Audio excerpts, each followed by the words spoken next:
Брус Ли е без съмнение най-великият майстор на бойните изкуства, живял някога. Неговото овладяване на бойните техники е направо легендарно, независимо дали говорим за невероятната му скорост или почти несравнимата му сила. За съжаление, тъй като е починал толкова млад, мнозина от нас не разбират истинските мащаби на неговата сила в боя, но тези, които са го познавали и са го виждали отблизо, могат лесно да потвърдят, че Брус правил неща, които изглеждали като от друг свят. Става дума за подвизи, които изглеждат свръхчовешки и трудно за вярване за повечето хора. В това видео ще разгледаме някои от тези постижения и се надяваме да разбереш по-добре колко рядък талант е бил Брус Ли. Бързи удари. Ако има нещо, което Брус Ли умееше по-добре от всички останали, това бяха бързите удари. Всъщност някои казват, че причината да е толкова превъзходен спрямо други бойци е просто фактът, че е бил прекалено бърз за тях. В момента, в който Брус удрял, вече било твърде късно противникът да се защити. Като практикуващ собствен стил на бой, човек би очаквал да има много съперници. Мнозина искали да изпитат уменията си срещу него, включително такива, които не практикували Уинг Чун или Джит Кун До. В един известен пример виждаме сцена, в която някой се опитва да предизвика Брус, но нещата не вървят по план.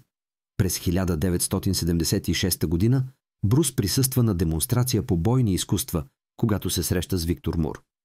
За тези, които не го познават, Мур притежава 10-ти дан черен колан по карате и по онова време вече е бил 4-кратен световен шампион. Двамата се срещат на Long Beach International Karate Championships, където Брус е специален гост. По време на демонстрация на скорост, Брус впечатлява публиката с редица зрелищни движения, включително знаменития непобедим удар. Мур твърдял, че Брус не е достатъчно бърз, за да го оцели, затова решили да тестват тази теория пред публиката. Брус отправил проста задача. Той ще нанесе удар към Мур, а Мур трябва просто да го блокира. Двамата се подготвили, а Брус нанесъл не един, а 2 удара, като внимавал да не го докосне. Макар Мур да не бил ударен, било напълно ясно, че е разбрал посланието. Бой с затворени очи. Една от причините Брус Ли да остане легенда в бойните изкуства е това, че правил неща, които се смятали за невъзможни. Още по-впечатляващо е, че бойните изкуства изискват пълно овладяване на сетивата. Ако някога си бил в ръкопашен бой, знаеш колко важно е да бъдеш винаги на щрек. Всеки миг невнимание може да даде решаващо предимство на противника. За Брус Ли обаче, майсторството му се било превърнало в нещо толкова естествено, че дори не се нуждаел от зрение, за да спечели битка. В една демонстрация от годините преди смъртта му, Брус се бие с тренировачен партньор. В началото битката изглежда равностойна. Двамата разменят удари, но като змия, която чака перфектния момент, Брус атакува с максимална точност. Две неща са впечатляващи тук. Първо, поваля противника за по-малко от минута.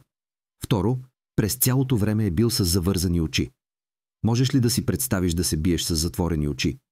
И ако ти се струва, че това е всичко, помисли пак. Партньорът не се задоволява да бъде победен само веднъж и се връща за втори рунд. Брус го поваля още по-бързо, може би за около 5 секунди. Този човек не се шегувал. Двамата продължават още един рунд, а резултатът е същият. Брус демонстрира невероятен контрол и умение в своя стил на бой, а противникът просто няма как да се изравни с него. Да победиш противника си е едно, но да го направиш с завързани очи, това е нещо съвсем друго. Като се има предвид, че Брус носи дрехи, подобни на тези от първия запис, не би било изненадващо, ако всичко това се е случило на същото събитие през 1967 година. С всичко, което знаем за него, кой би се учудил? На масата. Ако си мислял, че Брус Ли е добър само в ударите с юмруци, се лъжеш. Разбира се, най-често се биел с голи ръце и крака, но това не означава, че не владеел и специализирани бойни оръжия.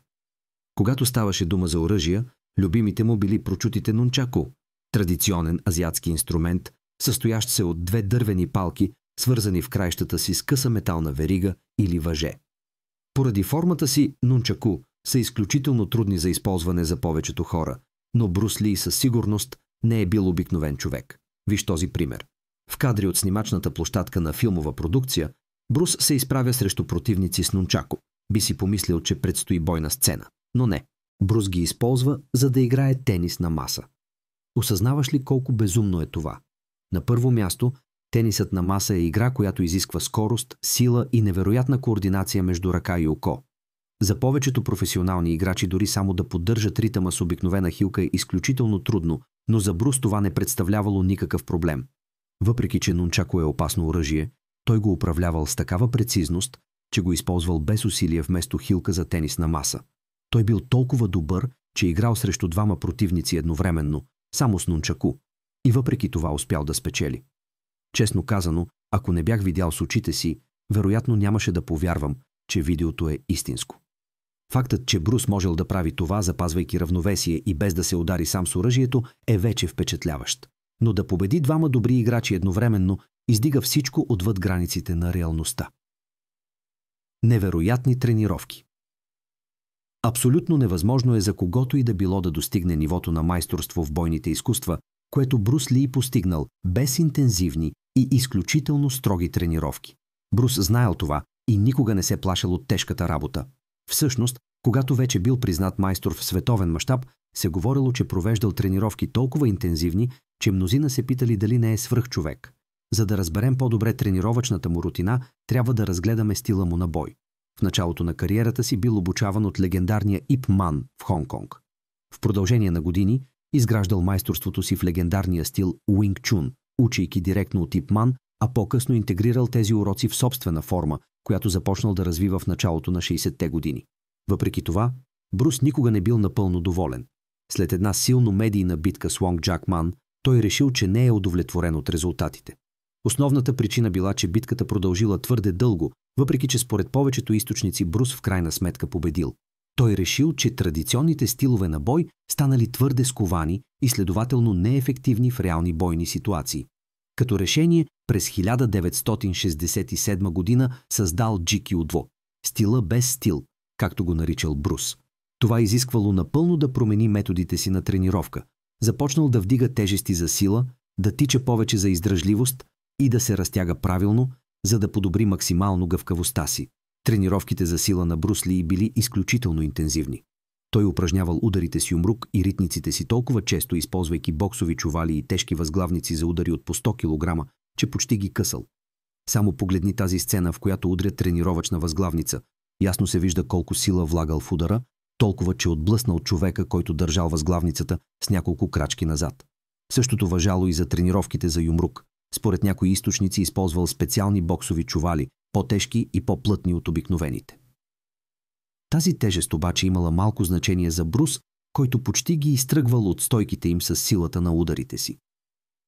С такава отдаденост и огромен акцент върху изграждането на сила, не е чудно, че Брус развил юмрук, който не само бил невероятно бърз, но и изключително мощен. Смъртоносна комбинация, без съмнение. Всичко това допълнително укрепило арсенала му в Джи-Кю-2. С новия си стил на бой, Брус най-накрая бил готов да покори света на бойните изкуства. Ударът от 1 инч. Ако има нещо, за което Брус Ли е станал наистина знаменит, това е ударът от 1 инч. Изключително рядък, но невероятно ефективен стил на удар. Въпреки че мнозина са се опитвали да го възпроизведат, истината е, че е почти невъзможно да се изпълни правилно.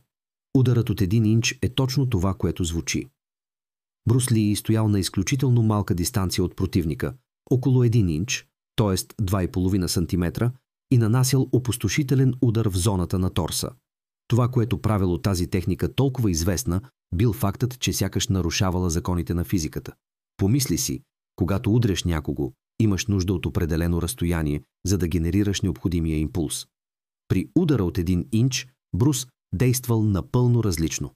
Нанасял удар от минимална дистанция, който въпреки това бил яростно силен. За да бъдем справедливи, Брус не е изобретил тази техника, но тя станала световно известна благодарение на него. А когато го виждаш да я изпълнява, е като да наблюдаваш майстор в пълния размах на своето изкуство. Интересното е, че тази сцена е заснета на същата карате изложба, където Брус е имал обмен на удари с Вик Мур и се вижда ясно колко интензивна е била техниката. Дори без пространство или необходимия импулс за придаване на максимална сила на удара, той успява да изпрати противника няколко крачки назад. Това говори достатъчно за суровата сила, с която работел Брус.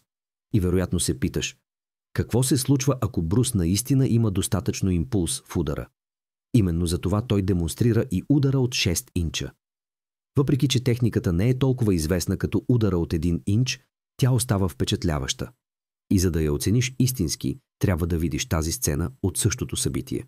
За коректна демонстрация, Брус кани практикуващ карате да опита удара върху зрител, който носи защитна броня. Както се вижда, каратистът вложи всичко, което имаше, и всичко, което успя да постигне, беше да направи зрителя да се залюлее няколко крачки назад. След това идва Брус, изпълнявайки своя знаменит удар от 6 инча върху същия човек, а разликата е повече от очевидна. Сериозно, дори човек с проблеми със зрението би разбрал, че няма сравнение. Брус не само го изтласка няколко крачки назад, но буквално го накара да седне на стола, а защитната възглавница на гърдите му буквално изхвърча. Каква свръхчовешка сила притежаваше всъщност? Има само няколко неща, които отразяват истинската сила на Брус. Ударът от 1 инч и в по-малка степен този от 6 инча. Тази демонстрация със сигурност попада в същата категория. И до днес повечето хора, които са опитвали да ги възпроизведат, едва докосват повърхността, а истината е, че никой никога няма да го направи като Брус. Флексията на 2 пръста. Друго интересно нещо, което допринася за митологията около Брус Ли, е прочутата му флексия на 2 пръста. Флексията вече се счита за едно от най-трудните упражнения, тъй като включва цялата горна част на тялото, от корема до раменете и ръцете. За мнозина от нас редовното правене на лицеви опори вече е предизвикателство. Трябва да повдигнеш тялото си, после да го спуснеш отново и отново. Без достатъчно сила това е невъзможно, но за Брус Ли това било като разходка в парка. Трябва да имаш предвид, че Брус наблягал силно на укрепването на тялото по време на тренировките си и благодарение на това развил изключителна сила както в торса, така и в ръцете си. Едно от нещата, които го характеризирали, била желанието му да надмине всичко, което другите били готови да направят. Докато повечето от нас правят лицеви опори с 2 ръце, Брус променя правилата, изпълнявайки ги само на 2 пръста. Звучи безумно, когато се замислиш. Много хора днес се опитват да изглеждат впечатляващо, правейки лицеви опори с плясък или дори на 1 ръка, но за Брус това били детски игри. Той издигнал всичко на следващо ниво, използвайки само 2 пръста на дясната си ръка, повдигайки тялото си от земята и демонстрирайки нечовешка сила. Да, има и други хора, които са овладели техниката на лицевите опори, но никой не може да оспори, че Брус е този, който я направи световно известна. Винаги готов, ясен знак за човек, който е овладял бойните изкуства, е готовността да демонстрира уменията си по всяко време. За много от нас, които не сме професионални бойци, общата представа е, че практикуващите бойни изкуства винаги трябва да бъдат в специалното си оборудване, за да могат да се бият – кимоно, колан и така нататък. За Брус не съществувало подходящо облекло. Той бил винаги готов да се бие, независимо от ситуацията. Например, в тази сцена, където дава интервю в телевизионно предаване на живо, буквално трябвало да демонстрира движенията си облечен в костюм. Всичко зависи от това къде удряш и какво оръжие използваш. Разбира се, могат да се използват краката, директно в слабините или отдолу нагоре. Ако мога да се дръпна малко назад, започвам от тук и се връщам така. Той нямал абсолютно никакъв проблем да се разтегне или да демонстрира уменията си, дори ако не носил тренировъчно облекло. Това е едно от нещата, които правили Брус Ли толкова специален. Драгон флаг. За финал ще разгледаме едно тренировъчно упражнение, създадено от Брус и което остава едно от най-трудните в света. Драгон флаг е тип упражнение, което тества буквално цялата горна част на тялото, от корема до раменете и ръцете. За да го изпълниш, трябва да легнеш на пейка и да се хванеш за лост или за фиксирана структура, намираща се зад главата ти. Държейки се за лоста, трябва след това да повдигнеш цялото си тяло като при лицева опора, но с тялото в обърната позиция. И това не е всичко. Когато правиш драгон флаг, трябва да задържиш тялото издигнато, право, суспендирано във въздуха. Най-добре е да го оставим на Брус да ти покаже как се прави. Драгон флаг е едно от най-напредналите упражнения за коремните мускули и, както можеш да си представиш, е и едно от най-трудните.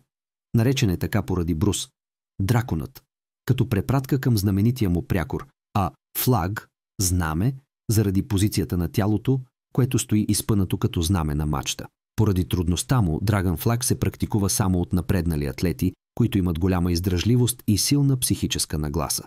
Натоварва значително ставите на тялото, но е особено полезен за коремната област, тъй като изгражда изключителна централна сила. По много начини това беше перфектното упражнение за Брус. Тренировките за мускулите на торса винаги са били важна част от изискванията му като майстор на GQ2, а упражнения като това са му помогнали да подобри гъвкавостта си. А фактът, че Dragon Flag е от онези упражнения, от които повечето хора бягат веднага, означава, че Брус вероятно е бил ентусиазиран от предизвикателството и както при много други трудни упражнения го е изпълнявал сякаш не е нищо особено. Овладяването на бойните изкуства от Брус Ли беше нещо, което наистина заслужава адмирация. Той беше толкова добър, че понякога изглеждаше почти нечестно това, на което беше способен. И честно казано, ако бяхме само чули за някои от най-лудите каскади и движения, които е изпълнявал, трудно бихме повярвали. За щастие имаме видеозаписи, които показват колко изключителен е бил Брус. Ти какво мислиш? Смяташ ли, че би имал някакъв шанс срещу Брус Ли?